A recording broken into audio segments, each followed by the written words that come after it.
mendorong Bank Jatim terus berinovasi, bersinergi, dan berkolaborasi mewujudkan transformasi digital banking menuju Bank Pembangunan Daerah nomor 1 di Indonesia.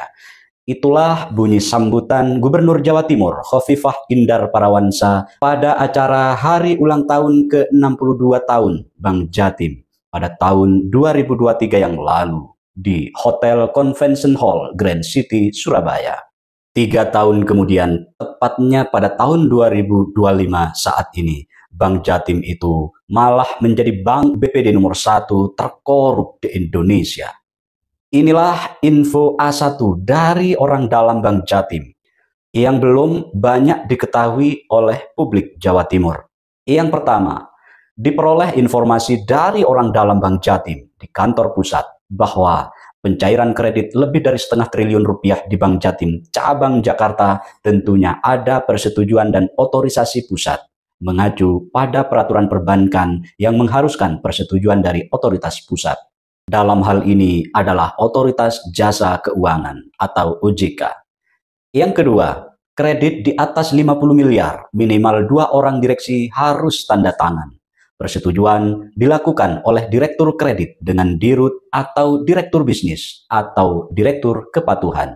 Yang ketiga, diperoleh informasi dari orang dalam Bank Jatim bahwa Dirut tidak mau ikut tanda tangan persetujuan, tetapi aturan Otoritas Jasa Keuangan, Dirut setidaknya wajib mengetahui. Jadi tidak bisa mangkir dong ketika ada masalah skandal kasus korupsi yang terjadi di Bank Jatim.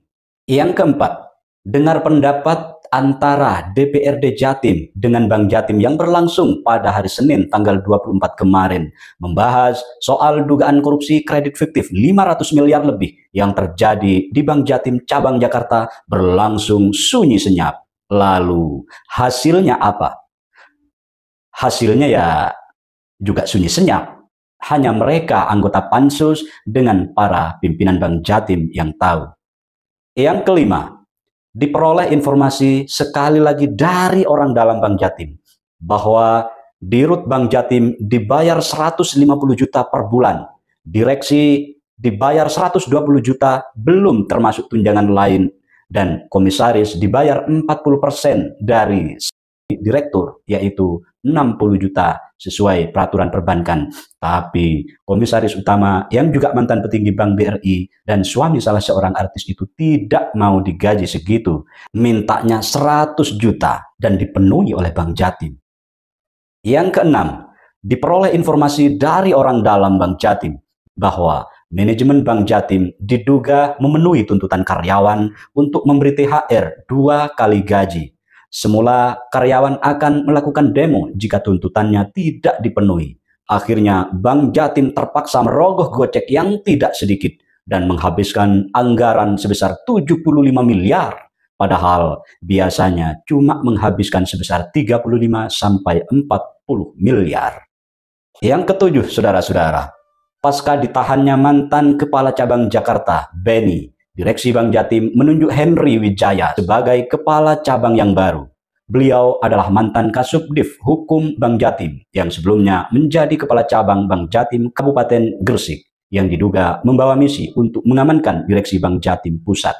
Yang kedelapan, saudara-saudara, ada informasi bahwa beberapa waktu lalu Gubernur Khofifah Indar Parawansa memanggil jajaran direksi dan komisaris Bank Jatim ke Gerahadi. Wow, kira-kira mereka mendapat brief apa ya? Mereka mendapat pembekalan atau semacam pengarahan apa dari Gubernur Jawa Timur? Ikuti perkembangannya hanya di channel yang memberikan edukasi tapi kadang mengerikan. Yang kesembilan, saudara-saudara, saat ini belum dapat dipastikan rencana RUPS Bank Jatim.